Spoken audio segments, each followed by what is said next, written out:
Everyone told me that Halo 5 was the worst installment. And then they told me that Infinite would be good. Boy, were they wrong. Alright, let's just... It wasn't as bad as the show. I'll give it that much. That isn't a very high bar, admittedly, but... You know, again... It's not that bad. It's just bad. So right off the bat, they just jump into God knows what. They're just like all the setup at the end of 5 with Cortana going batshit insane and whatever the hell else was building up to is just thrown right out the goddamn window. Cortana was killed off screen by some, I don't know what she is, a clone of her, pretty much. And then we're suddenly introduced to this new enemy faction, the Banished, which is basically the Covenant, but different. It's the Covenant, but they wear red now. That's it. That's all the Banished are. In this anyway. I'm told they're better in Wars too, but I haven't gotten to the Wars games yet. And a good... I mean, it opens up with a couple missions on board a... was it the Infinity? Yeah, I think it was the Infinity. So, another command ship, just like how Combat Evolved opened on the Pillar of Autumn. Starting to see a pattern here, huh? And then we move to, well, the remains of the Infinity with everyone's favorite Mexican pilot who happens to be Octane Apex Legends. And then yeah, later, you know, you go to the ring, and then you spend the entire game on the ring, and you find new AI who is basically Cortana 2, who's also responsible for killing Cortana. So there's that. And then effectively, from this point onward, it's effectively the same plot as Combat Evolved. You've got Chief and an AI running around a ring, except now they've got Octane Apex Legends as well. And then the main villain is an old brute who doesn't want to die of old age because a death from old age is too pathetic for him. But he doesn't feel like facing Chief right away. First, he sends all of his assassins, who make for the most annoying boss fights in the series. And they said the Warden Eternal was bad in 5. Oh my god, this was so much worse. I don't even remember half the boss' names. I remember there was the guy with the swords, who I'm pretty sure is the same voice actor as that guy from the Bad Batch, and that guy from Jedi Survivor. Pretty sure that's the same guy, and he's got the red sword, the red energy sword, and then he's got a special cyborg arm with a tinier wrist-mounted energy sword, which is also red. He looked cool, but he could turn invisible, and he had like unlimited health. It made you think in a boss fight. No, it was not fun at all. And then the final boss, second to last boss, with, what's-his-face, Escharum and his goddamn gravity axe. Holy fuck. That took forever. It was a nightmare. It was a goddamn nightmare. I mean, bro started out with a rapid-fire minigun, except it shot explosive shots, like the fucking supercharged Sentry from Battlefront 2. And then halfway through the fight, he dropped that and switched to his gravity axe, which could literally one-hit kill you, even if you had complete shield. Eventually, after, I want to say, about 13 quintillion attempts, I did manage to absolutely obliterate him, but it only took unreasonable amount of attempts. And then the final boss was some bitch called the Harbinger, I don't know how to pronounce it. And I beat her in 2 tries. It was easy as fuck. Her storyline was basically that, oh look, evil warlord lady who is connected to the Forerunners, I'm pretty sure. She's back and doing things that might end existence. Gee, doesn't that sound like another villain from the 343 era, except with much worse execution? She's literally just a ripoff of the Didact. The Didact was a lot cooler than her. I mean, his execution wasn't really great either, but she died the most pathetic death too.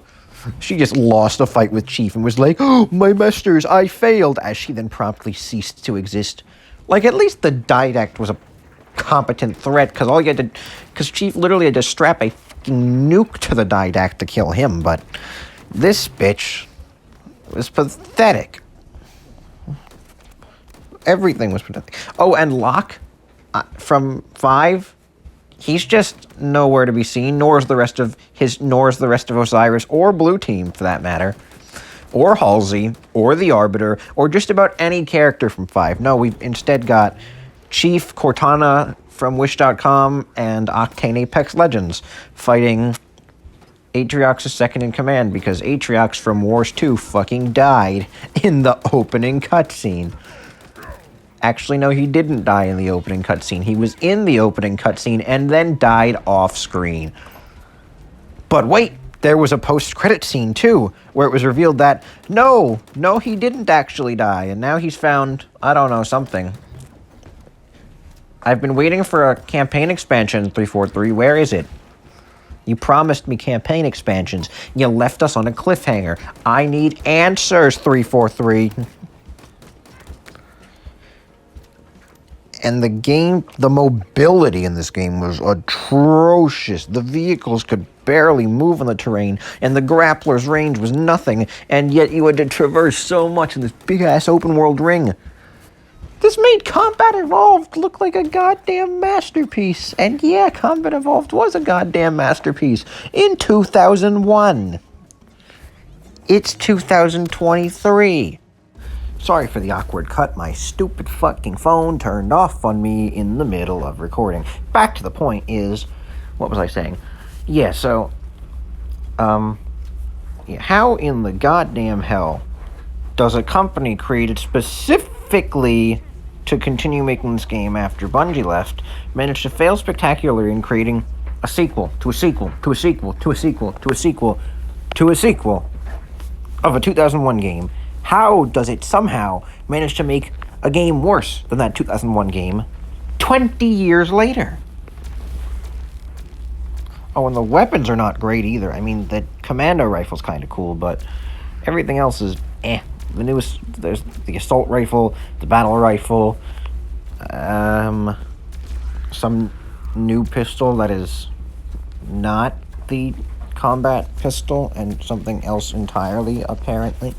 Combat pistol, no, not the Magnum. You know what I mean. It's not a Magnum for some reason. And, I guess there's a couple Covenant weapons, like a Needler and, well, a plasma pistol and the plasma rifle, which has, for whatever reason, not been seen since Halo 3 ODST. Doesn't help that they got rid of all my cool Forerunner weapons. Like, my suppressor and my light rifle and my whatever the Forerunner shotgun was called and the binary rifle.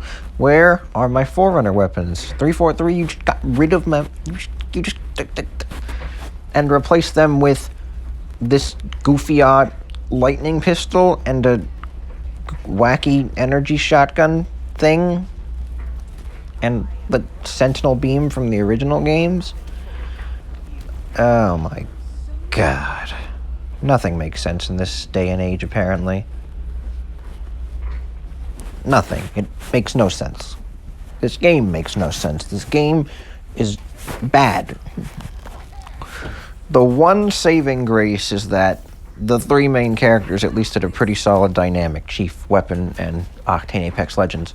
And Chief's characterization was at least still Chief and not the unholy abomination the TV show gave us.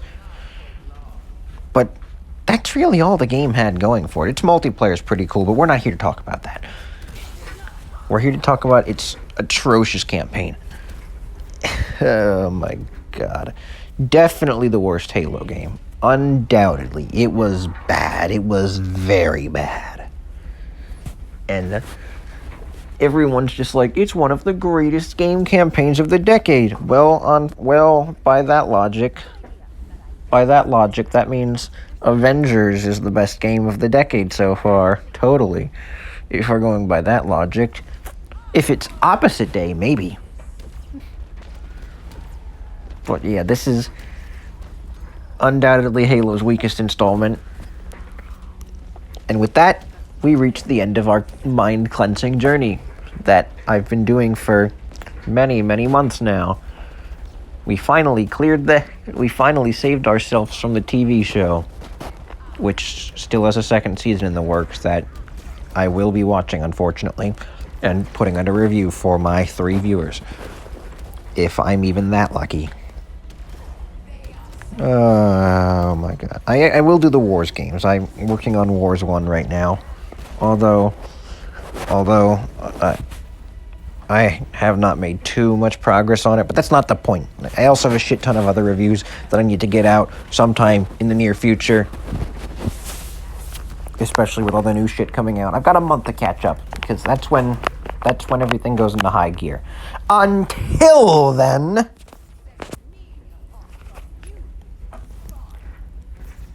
I don't know why I'm still recording. Goodbye.